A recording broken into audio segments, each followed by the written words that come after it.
I'm from Omaha, or have been for about 22 years, but my father was in the Army, so I don't really have an official home of record. I moved around an awful lot as a child. I was a kind of child who wrote constantly on my own. It was entertainment. It was better than TV. You could determine the plots. You could determine the characters. Again, as a service child, you move around a lot, so you tend to make up ways to entertain yourself. It wasn't until I got into college that I realized that that's what I really wanted to do. It was, until then, kind of entertaining myself. Nebraska is an interesting place for me. It's certainly the kind of place I never expected to be living, having moved around a lot as a child. I stayed here more or less by the kind of accident that most people end up living in one place or another. They find a job, they fall in love, and they stay. For those reasons, I was lucky enough when I was in college to run into the Writers' Workshop up at University of Nebraska at Omaha, and found out that this is what I really wanted to do. I had no idea. I wasn't worried about what I wanted to do, but when I found that you could actually study writing and do it like a real grown-up, and this would be an activity, I discovered what I was ready to commit my life to doing.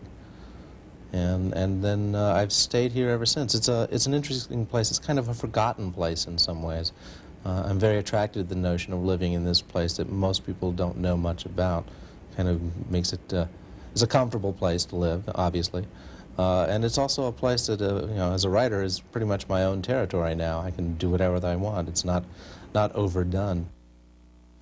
Since a lot of writing I do is essentially voice-driven, that has been a tremendous influence. I have a fairly idiosyncratic writing style. It's fairly adaptable because I do write a lot of first-person stories, which of course means you have to have a different ear for each individual speaking voice, and they differ widely. Mostly, I like to think of myself as having a musical ear. I'm very concerned with the kind of moment-to-moment sense of rhythm and chord changes, as it were, in what happens. I write definitely word by word rather than a grand overview. I think the word by word is like a note-by-note composition. I think of it in a very similar way. Oddly enough, I think of Charles Mingus and Igor Stravinsky, who I would argue are, possibly wrongly, but I certainly regard them as probably the two finest composers of the 20th century. And I somehow like to think of myself as doing a similar kind of verbal work.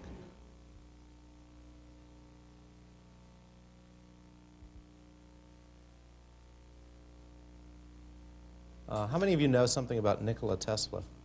Okay. A little bit, not a lot. This is actually all to the good, because the way I want you as readers and therefore as audience to experience this story is to experience Tesla as the narrator of the story does, namely as a fairly interesting fellow who drops into town. By way of a little bit of background information, he was a contemporary and bitter rival of Thomas Edison's. He was working with radio, and in fact in the 1890s he was filing patents for radio-controlled boats, so it gives you some idea of where his interests lay. He also was, in a way, a bit of a Howard Hughes figure, certainly toward the end of his life. Not quite as attached to reality as many of us hope to be. And other than that, I think it's probably just best for our purposes to just plunge in and kind of run into Tesla as this character does. The story is called Mr. Tesla's Thunder. People said he invented electricity, but I had my doubts. A man does that, you'd expect he'd be rich. He wouldn't need to come here building a barn that looked like a ship. I haven't seen a ship since my days at Hampton Roads, but the general idea is stuck. It wasn't a sloop out there, or a frigate, or one of them steel plate monsters that rest in harbors nowadays, bigger than the Merrimack and Monitor both. But every day I'd come to work and see the outline had changed. I could see the progress from the day before. It started like a barn, big and square. But the roof was open to accommodate the 80-foot tower, and another tower rose on top of that, 122 feet of metal like a mast, with a copper ball for a crow's nest, 3 feet around and winking every morning in the sun. Apart from the strangeness, it caught your eye for being the only building in sight. Other than the dairy and the outbuildings on the lower meadow, the closest neighbor was the school for the deaf and blind, and they were safely distant. Mr. Tesla preferred the isolation and sometimes stayed out there half the night, making lightning. He drew it out of the mountain rock. He was a dandy, I mean like a fop, but he was a foreigner, so it was probably his manner. His English was better than mine, and he spoke French and Latin and probably German. He had a hodgepodge accent some people found irresistible. He dressed the part, too. I never saw him without a Prince Albert coat and derby hat. Even if he took them off, like in the hard, thick heat of summer, he had them nearby. He must have brought a suitcase full of white silk handkerchiefs and another one for gloves, because he'd throw them out 2 and 3 times a week. Mary'd find them in the bin, clean and folded like freshly store-bought. There was no mistaking them. No one in town but the man in number 207 at the Alta Vista owned such lovely handwear, and now I've got a lifetime supply. Mary figured, why waste them? She does the cleaning there, and we see each other quite a bit. She's more affectionate than any woman I've ever known, and neither one of us, let's face it, is young enough to be a looker. Only my glove size matches anything of Mr. Tesla's. He's tall and, in fact, reminds me of Mr. Lincoln. In those shoes with those thick cork soles, he's close to 7 foot. He's thin, but is not skinny. He's trim, and his voice is high, again like Mr. Lincoln, who I heard tell a joke once, but Mr. Tesla's more apt to say something sly, that is, if he bothers to talk. Mostly he mulls over his ideas, proposes them to himself in little announcements no one else is meant to hear. They just fall out of his mouth. In a regular conversation, he's formal and polite, unless you're fat and don't dress well enough. But I'm okay. No one's inviting me to any fancy parlors. And unlike Mr. Lincoln, who was a plug, ugly, homely man, Mr. Tesla could probably charge admission at the Opera House just on account of his looks. He's like Jenkins, God rest his soul, who'd have been insulted, but you could probably have called him pretty. Not to his face, but it had come to mind. He and Mr. Tesla were kind of similar opposites. Jenkins liked to cut up in a crowd and talked all he could, but often got overtaken by his private self. It made him moody. Mr. Tesla is mostly withdrawn, but his charm breaks loose. His eyes twinkle like he wants to flirt. Notice I say like. The man is just magnetic. He can't help it. He's as handsome as God's good morning, but it does nobody any good. He's just not interested. Mary says J.P. Morgan's daughter used to make a pest of herself, and he'd just smile and keep walking.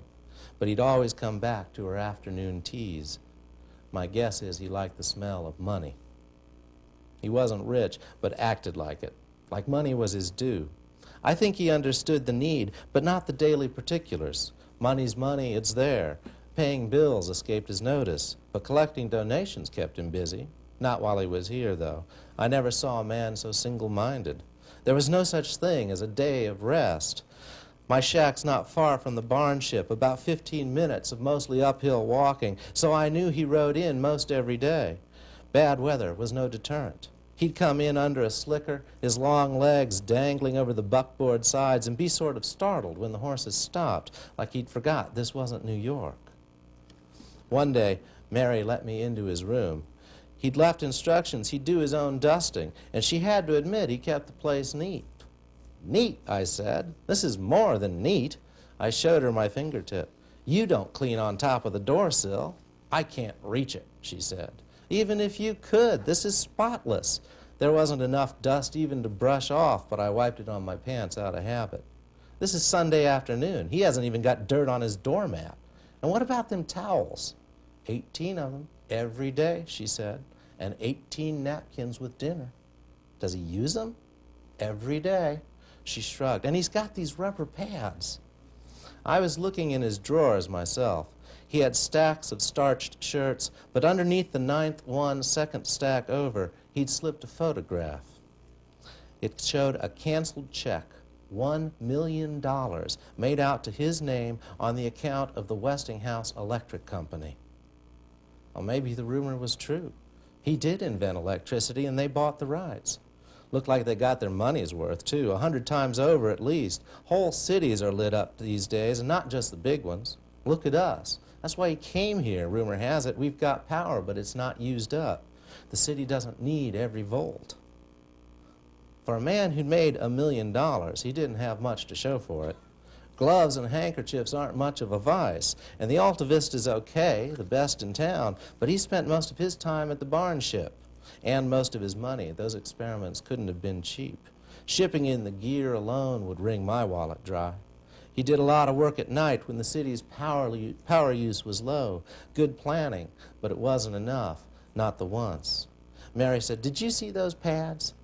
I slid the drawer in quiet as if that $1 million was cash, my fingers extra careful on the knobs. "They're rubber," she said. "What do you think, 2 inches, 3? Cushions of rubber, no doubt about it. They rose taller than my shoe tops. He had one under each foot of the bed. It was steady as a rock. You could run a locomotive outside and hardly feel it." "This doesn't look like it would thump," Mary said. "Can't say it occurred to me." "Not enough does," she said. "I'm the maid. I'm allowed to turn down the bed." Who was I to turn down the maid? Old Mr. Dozier hired me for the job. He was the carpenter in charge, and he had the reputation, but he was getting on and didn't always keep the closest track. Some of that high roof work was okay for a nimble man much younger, but sometimes you could see his hands shake right here on the ground. He hid it well. He never let you see him use a fork or sign a contract, because any implement in his fingers gave away the tremble, and he talked businesslike or charming, depended what he needed.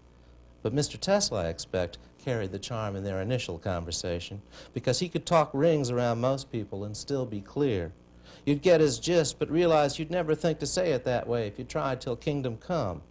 Mr. Dozier probably listened to the man's outlandish requirements, but figured they could be done, however eccentric it was, to open the roof for towers, and said, "Well, sir, here's what we'll do." Then he came to me and said about the same. I've worked on and off for Mr. Dozier because he likes my work and he pays me on time. Also, I watch out for him. I make sure the work's done right, and heights don't bother me. Mine work now makes me claustrophobic, and I didn't even dig much.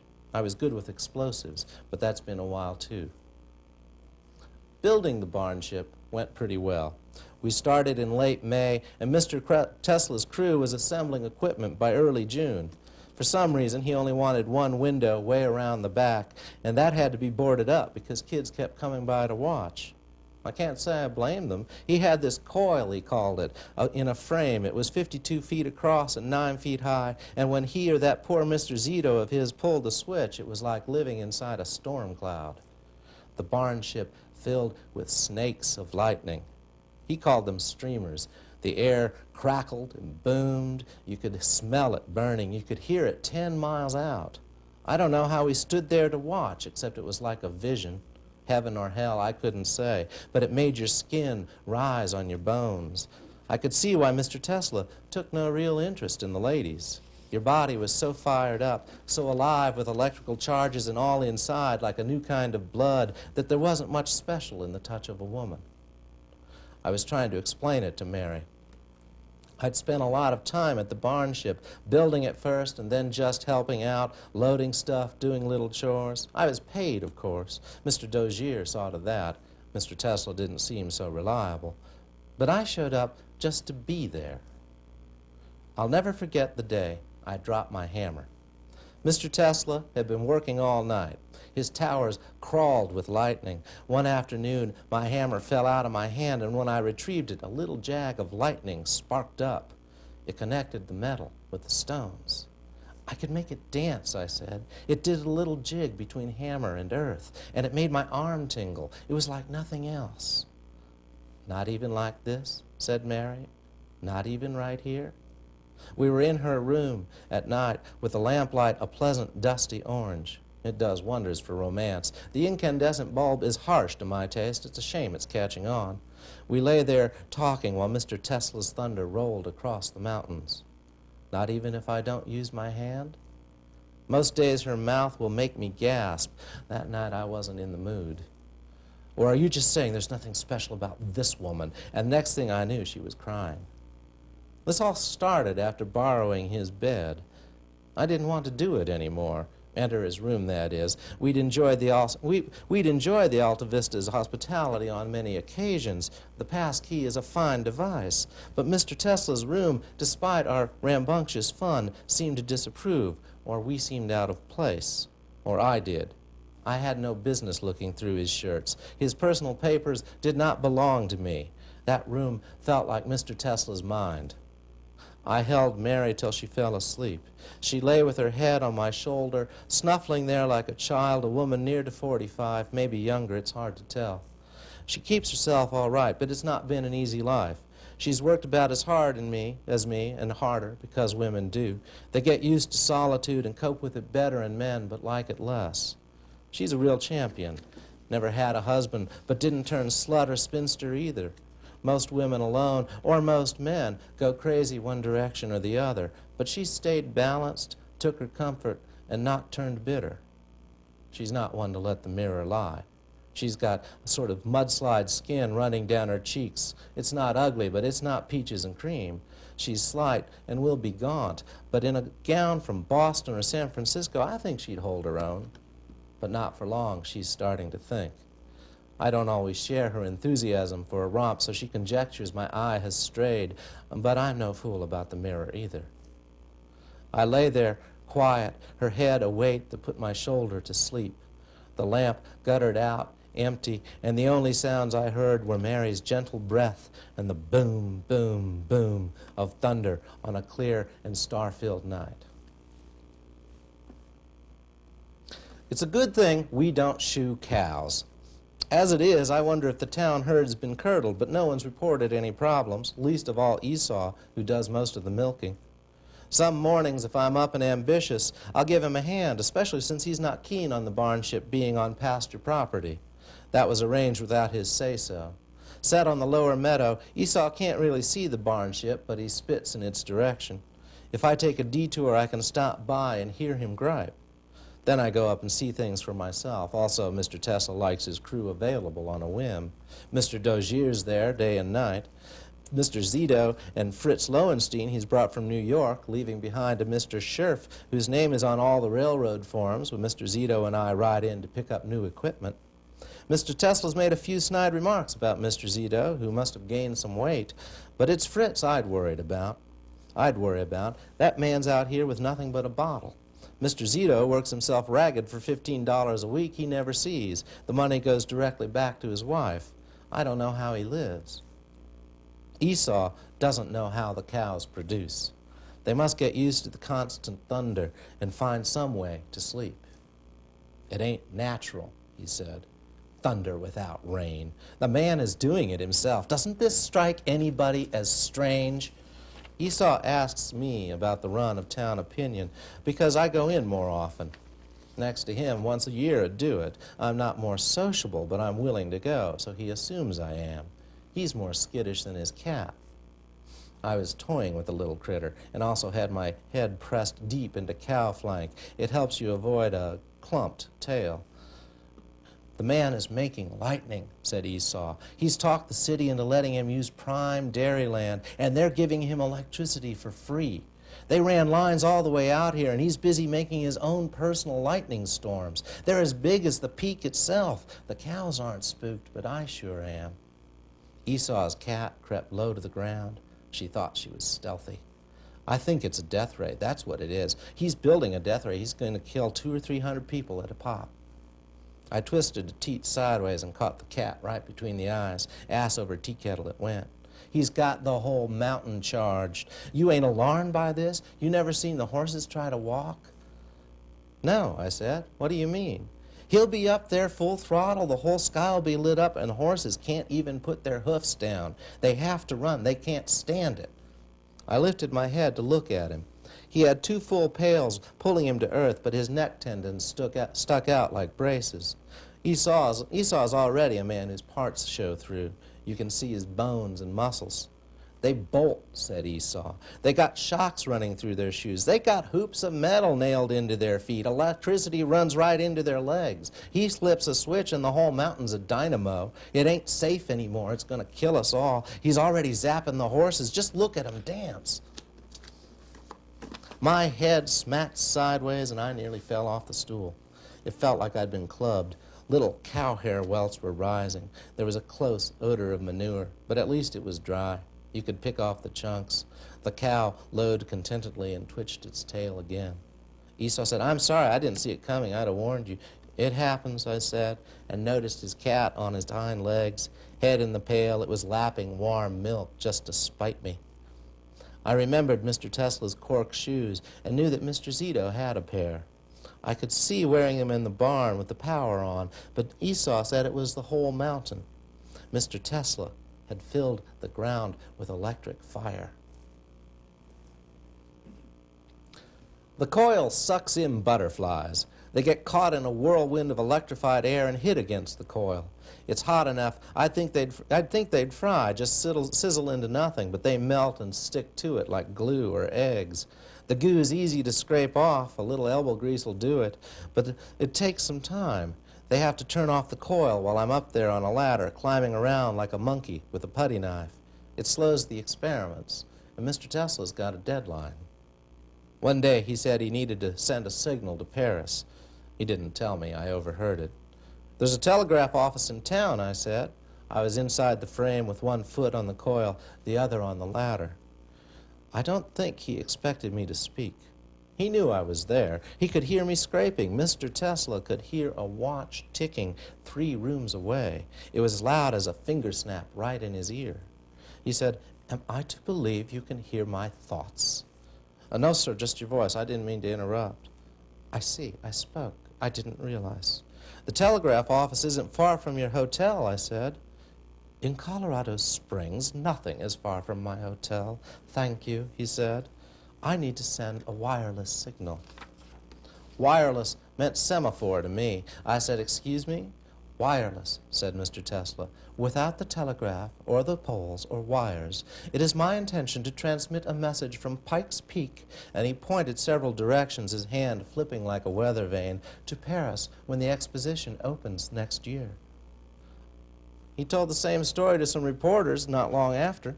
The fellow from the Gazette was there, but so were men from out of town. Denver, New York, San Francisco, if I recall, maybe Chicago, too. Artists sketched him and the coil, and he had his own photographer in just in case, Mr. Alley from Manhattan. That's what his card said. He handed it to everyone on the off chance we might be in the neighborhood, I suppose. Like I might be walking down the street in New York and think, "I need a portrait done." He seemed eager that way, which meant he probably lost lots of business when he was out here. One of the reporters asked if this wireless message to Paris was supposed to jump from one mountain to the other, hopping across the globe. "I do not perform stunts," said Mr. Tesla, his high voice winding tight, and the interview concluded. The reporters were left outside the barn ship. By then the window was boarded. They couldn't even peek inside, but I knew that Mr. Tesla was stewing in there, or already was back to work. He could have forgot about the whole thing and been working equations in his head. That was common with him. His mind was like a scaffolding of numbers, it seemed. He'd poke his head outside now and then, but mostly his mind kept him busy with numbers and drawings and ideas for the future. Mr. Zito used to marvel on our trips into town, or I would marvel at him. He took all this as a day-to-day annoyance. Any fool notion pops in his head, he wants to build it, and you and me, we do the legwork. At least here I got you for help. We were down to the station to pick up the latest from Mr. Scherf. If anything remained of that $1 million check, it was going fast on express shipments. Mr. Tesla wouldn't sit still for regular freight. His impatience cost him. Back home, Mr. Zito said, "You can't hardly let him take a walk without he thinks up a gadget. It's hard enough building machines he just describes. He hardly ever puts it on paper. He won't draw it. It's too perfect in his head. So you're bending some metal into some imaginary shape, and don't you dare waste an ounce, because Scherf's right there sweeping up the filing saying, 'We can't afford any more.' And Tesla's in the next room talking up his one-man conversation with new ideas every second.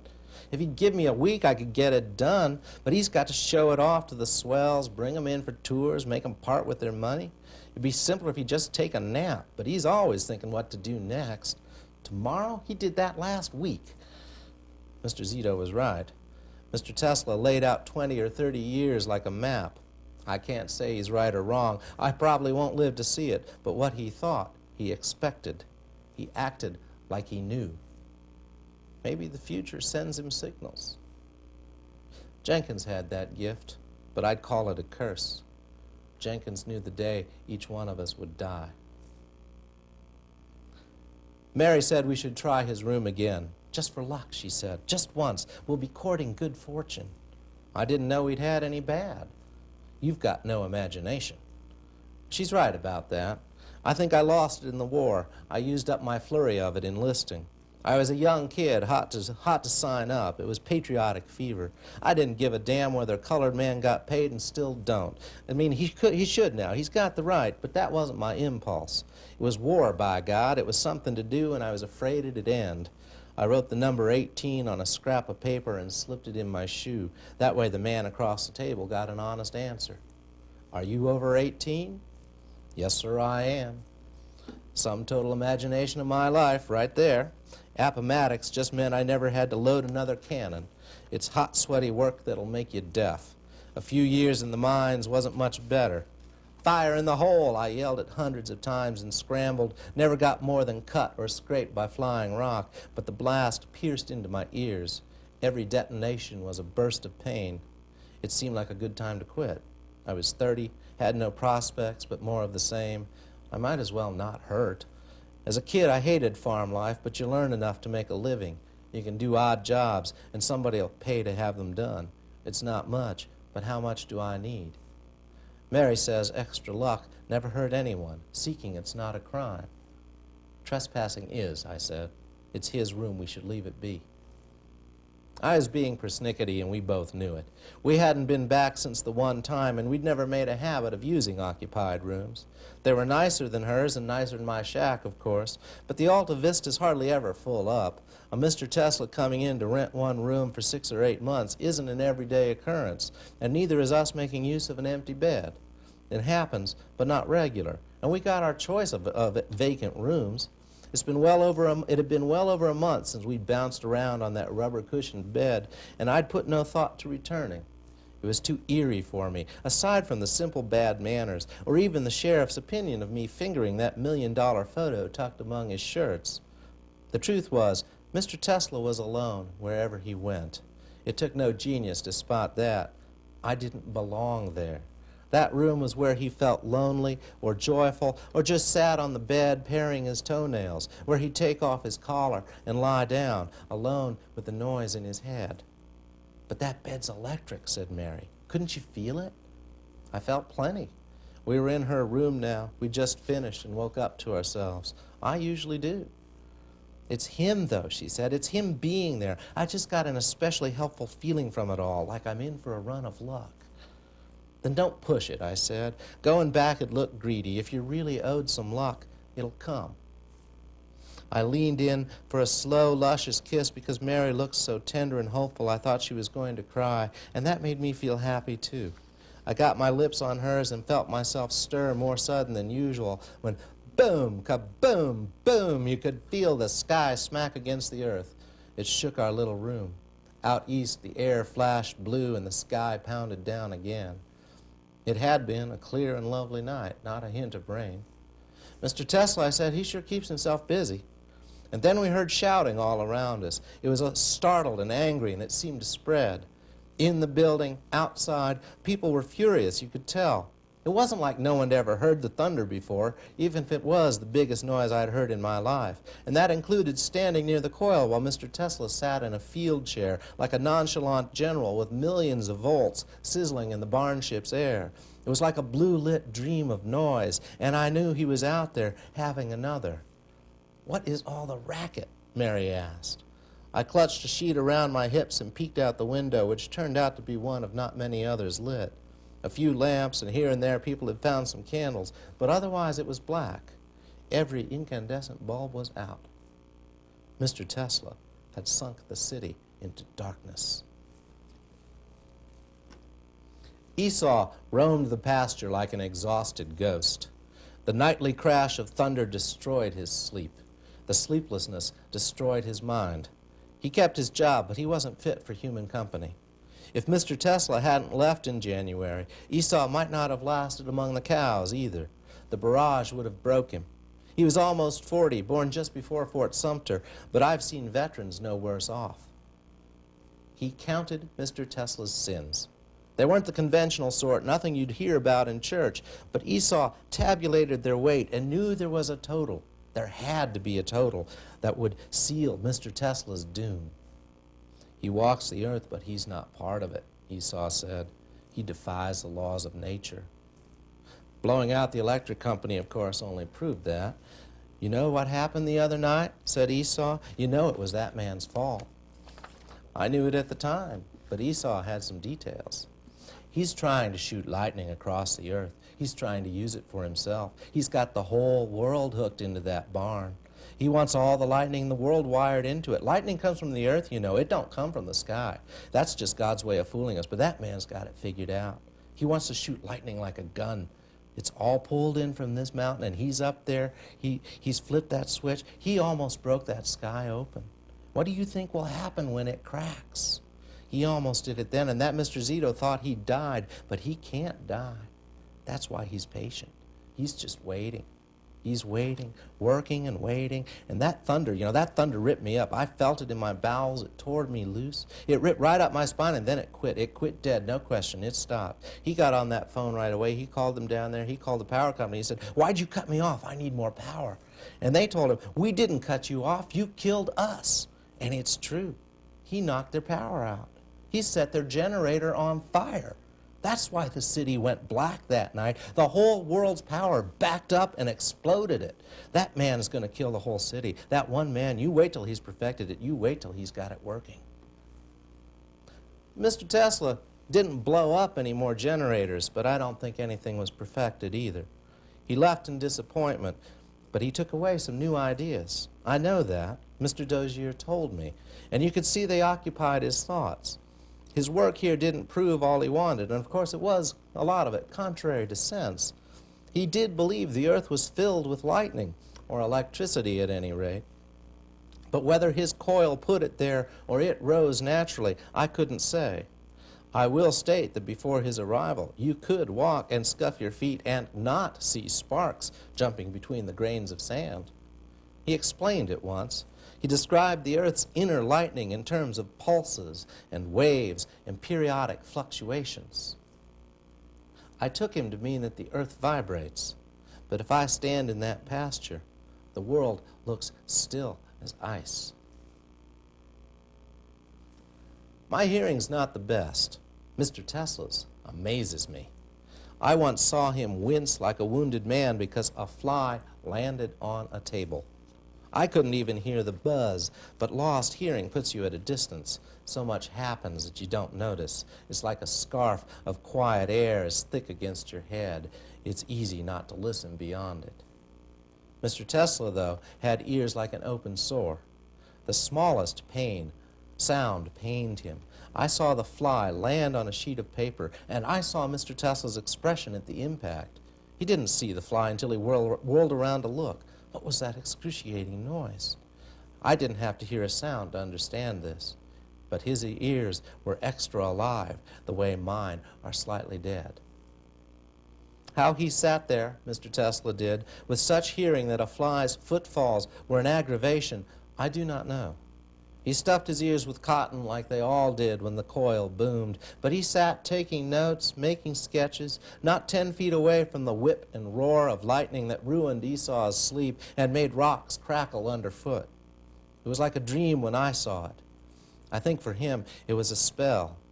It came over him like a trance.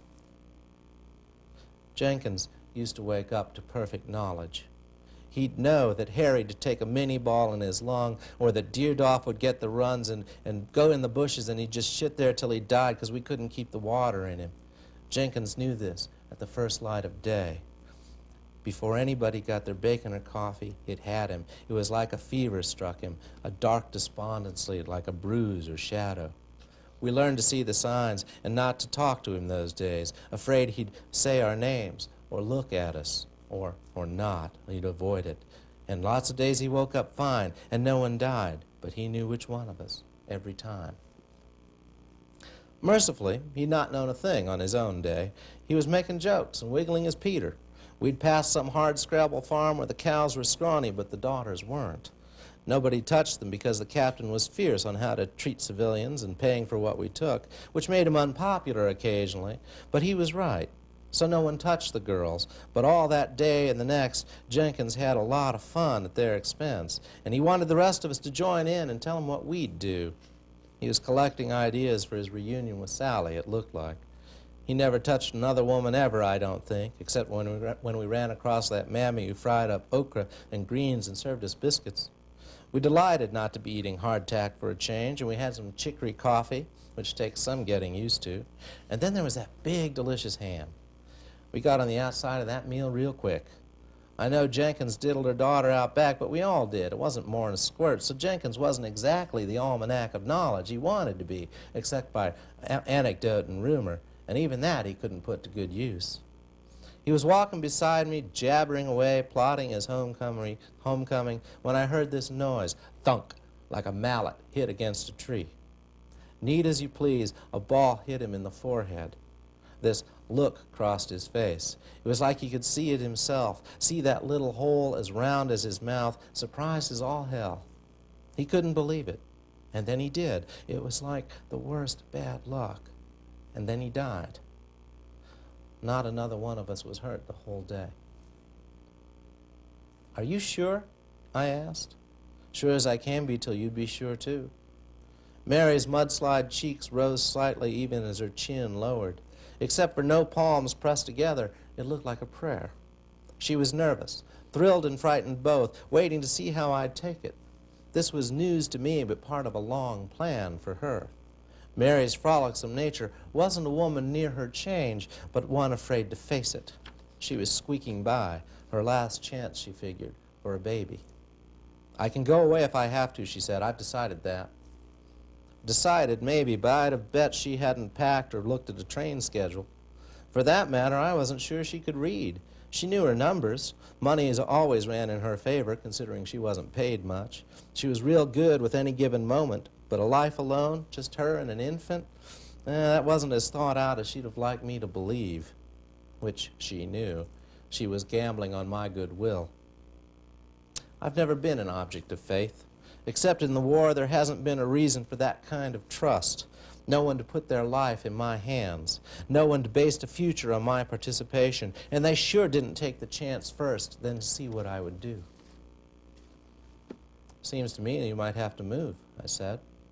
But so will I. We'll need someplace better in your back room or a shack, won't we? Mr. Tesla was feeling his age. I got 10 years on him easy, and I'm about to be a daddy, but he claimed his memory and thinking had started to slow. Taking notes was new to him. Making sketches, too. Used to be every bolt was turned tight in his head, no false starts or second guessing. He had the drawing in his brain and kind of walked through it, testing every strut and buttress before construction began. He couldn't take the chance now. Little things slipped if he worked by rote. It was little things that governed his life. He paid unreasonable attention, like to the napkins. He really did soil 18 napkins at every meal. He had special rules. He had a system for unfolding, using, refolding, then stacking them on the other side of the table. Mary filled in at the restaurant once and said it was like watching a ballet. Not that she'd been to one, but it couldn't have been any more dainty and orderly. And every day he dried himself with 18 towels. 18 I do not understand. It was a magic number. He loved magic numbers, and he obeyed them. 18 was a favorite, but once I saw him circle the coil 3 times. I asked him why. Because I did it once. I thought he might have lost something, thought I could help. Mary made the same mistake. She saw him staring at his plate and asked if something was wrong. He said, no, the food was fine. I am calculating its cubic contents, he said. It's a little game I play. But he had to do it. He couldn't stop himself if he tried. The man was looking for signs. He claimed to be rational and said the human body was a meat machine and nothing else, but he wanted signs more than Mary wanted luck. You don't count to 18 every chance you get because you're comfortable with disorder. He couldn't help it any more than Jenkins. It was the way their brains talked. The days Jenkins knew were the days he blamed himself, at least at first, but no amount of wishing ever saved a man from death. He knew, because that was his dumb fate, and that day we were pinned down for 2 hours, neither one of us showed our heads. We didn't take a shot, neither our boys nor theirs knew we were there. Nobody could move. They just shot back and forth until their boys withdrew. The shooting petered out. It's not like anybody won. They just pulled back, and we lost Grasser, Walton, Bill Jones, Billy Jones, Taylor, and Neff. Jenkins woke up with the whole list in his head. It scared him bad because we weren't expecting to engage the enemy. Our scouts let us down. Jenkins knew that that many dead meant all of us stood a chance of being wounded. We weren't attacked until afternoon, and he was eaten up by nerves waiting. He knew it didn't fail. We were spread out wide, walking easy in the woods, and Taylor fell at the first quiet pop. Then it erupted. All that confusion and noise, the yelling, and then the screaming, too, and Jenkins and I dropped side by side. He just quivered. He said, "Billy Jones is going to get it." I said, "But Billy Jones is lucky." He said, "That was last week. He ain't lucky anymore." And we huddled there with Jenkins crying because he'd never had so many people dead before. He'd never had to wait and hear them and know who was left and know it couldn't be over yet, not till Grasser. We were waiting on Grasser. I think he got impatient and left the cover of his tree. He said, "It's my birthday, damn it!" And we found him later, face down, half over a log. The ball to his stomach killed him. The shots to his legs were for sport. Jenkins and I lay there, and I held him while he cried, and next I knew we'd rubbed together long enough we were hard, exhausted, scared, and what the hell, we did it like a gift. For a moment, we were gone. "It's my birthday, damn it!" Grape shot kept battering the leaves. Mr. Dozier, I think, was trying to get paid. He was the contractor, and he was losing money. There was his own time, of course, but mine as well, and Mr. Tesla was not keeping up with his bill.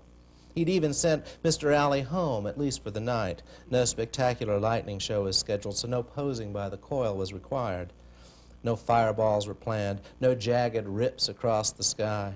The machines were on for the hum, I think, while Mr. Tesla wrote long accounts of his day's work. Mr. Dozier's needling must have been a trial. The old man said Mr. Tesla seemed not to hear. I know that's false, but he was capable of ignoring human beings before flies. Or maybe he heard the dry noises best, like snare drums and insects and the sizzle of equipment with messages from Mars. Mr. Dozier said he himself heard just the sound of his own voice and maybe, if he listened, under the machinery, the scratch of Mr. Tesla's pen. But that pen dropped to the paper, and Mr. Tesla sat upright like he thought someone had called his name. "And it wasn't me," said Mr. Dozier. "I just asked him what." Mr. Tesla said, "Be quiet," and sat with his hands on the table, not flat, but raised like frog hands, then lifted them away as if even the scrape of his fingerprints was too noisy. Mr. Dozier said he heard an owl and the low chug of a freight and the constant crack and buzz of the barn ship, but nothing else, except that a weird silence seemed to grow inside the room. It was thick and dense, like the air had turned to wood, and then his ears changed. The pressure dropped, disappeared like a puff of smoke, and then he heard the quiet rattle underneath the hum, low, soft, and regular, like marbles in a perfect circle rolling in a pan. It wasn't Morse code. He'd heard that before, and this was just too much the same. No real breaks in the rhythm, just the sound, steady and lively as water. Mr. Tesla said, "They are trying to talk to us." Who? Mr. Dozier wanted to ask, but he couldn't begin to imagine. "Martians," said Mr. Tesla. "It's statistically likely. They're very close. I must find a way to answer." I believe Mr. Tesla gave up on Paris. He dropped the idea that very night. What was Paris next to Mars? The barn ship's empty now. There are scraps, a table, and a broken-legged chair, but it's empty. Mr. Tesla had it cleared out before this new century was 10 days old. His crew wasted no time. They jumped on this latest whim, this will-o'-the-wisp idea, as if afraid some new excitement would distract him and they would live on this mountain forever. Intelligent beings from a neighboring planet, he'd say, in love with the whole idea. His crew just packed all the faster, any excuse to pick up and leave. Even Fritz avoided hangovers to help. I think they underestimated the man, or at least misjudged him. Maybe they were only eager, but I don't think this was a passing fancy. I believe he will try to talk to Martians all his life. I'd sooner believe in angels myself, especially now, because in 3 months' time I'll have a baby girl or boy, and I'd prefer that someone more gentle and reliable than luck take an interest in us. But Mr. Tesla believes in Martians because it is his need. I've seen that look. He can't help himself, even if he wanted. The need owns him. It fills his mind. It's his perfect knowledge. It'll undo him.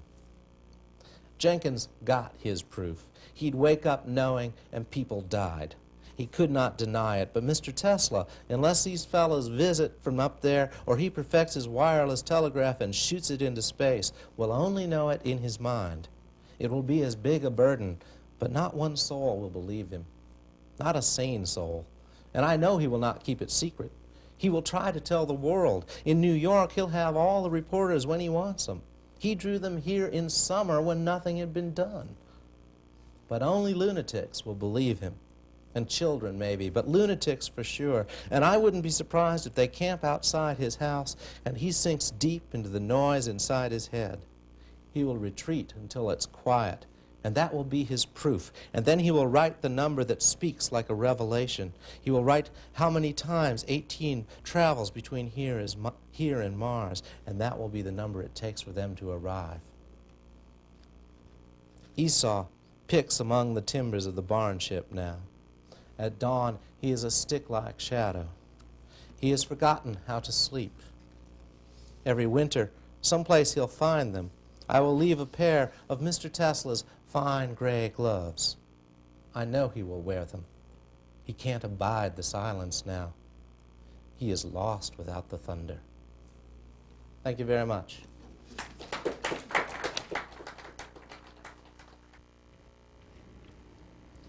Writers often are asked who their audience could possibly be. Especially when they're young writers, the notion is that you must be aiming for a particular audience or you're not going to get anywhere. I think for me, I'm my own audience first and foremost. I'm writing stuff I'd like to read. Otherwise, what would be the point? Again, that kind of very selfish sense of entertaining yourself first. As you get more experience, you begin to understand that, hopefully you hope that there will be another audience out there. I'm looking for an audience much like myself, somebody who likes words a lot. And as for content, I'm fairly eclectic in taste. Most content will keep me perfectly happy as long as the language is really well managed and it's gorgeous. Flannery O'Connor and Wright Morris are kind of literary gods as far as I'm concerned. Interestingly enough, one is mostly known as a short story writer, and the other is mostly known as a novelist. But I find in both of them this immense command of the English language, and also writers who are deceptively simple. They are not, for the most part, writing long, complex, convoluted philosophical tracts. Well, they are, but they're writing them in some semblance of everyday speech, but it's far better managed than most speech, far better organized. And Morris is in Nebraska, too. Yeah, I ran into the Fork River Space Project, which Morris scholars will tell you is one of the lesser Morris, but it was the invitation to me. I was hooked. It was the first book I read of his, and from that moment on, I periodically have to have a Wright Morris fix. But it's a quiet, reasonably peaceful place. You know, it's not. I run into New Yorkers all the time, and just getting to their jobs every day sounds like a nightmare. Life shouldn't be that hard on basic logistics. And I've found that. I also found that when I've gone back east that I've turned into a plains dweller. I get claustrophobic if I don't have open sky everywhere, which is an odd thing.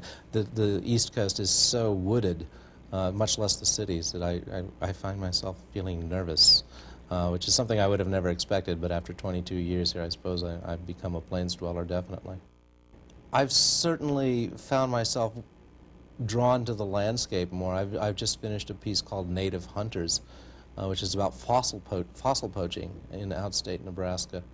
And somebody who read it recently was so impressed with the sense of the place, which is interesting because I've never been in that part of Nebraska, but you certainly get a feel for the local speech rhythms, and there are more here than most outsiders think. There are a lot of different cultures and accents that are around in this area, and they've contributed to this kind of wealth of diction that's here. It's not a highly urbane diction, but it's certainly a colorful and eloquent diction in its way. Poetry to me is wonderful to read, wonderful to hear, but I am probably one of the worst poets for somebody who actually knows a little bit about it that you would find on the face of this earth. I have tremendous appreciation for poetry. It's tremendous for concision, for the discipline. I can't write a poem to save my life. You'd have to put a gun to my head and say sonnet. And I couldn't get anywhere with it. I mean, I'm just pathetic at writing poetry.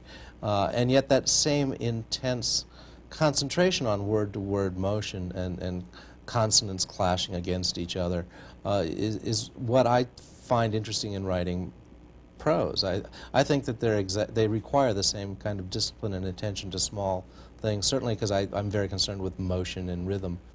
And if a piece doesn't, often if it doesn't have the right rhythm, even if the words are okay, I'm not happy, and I have to go back to it later until I can find out what the right rhythm is, what's the actual sound. I'm very concerned with the sound of the words.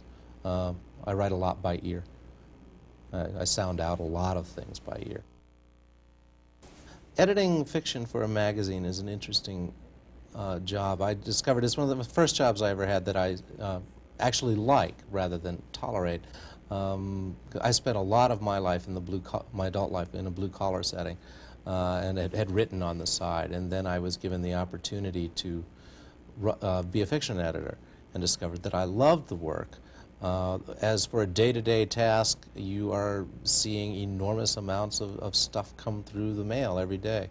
The Nebraska Review is a good mid-range literary magazine. We get 30 to 40 fiction submissions a week. Poetry, roughly the same number of packets.